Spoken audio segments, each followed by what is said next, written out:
Hi there. In this video, we will cover fast parts.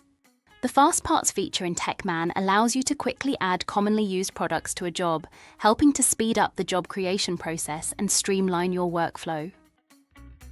First, hover over the Products tab at the top of the screen and click on Fast Parts. Here we can add a product that you frequently use, such as a generic oil type.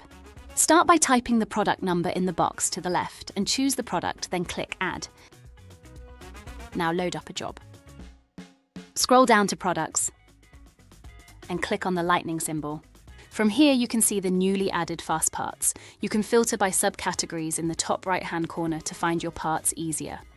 Select the part you wish to add by ticking the left select box. From here you can also choose the quantity before clicking Add Fast Parts.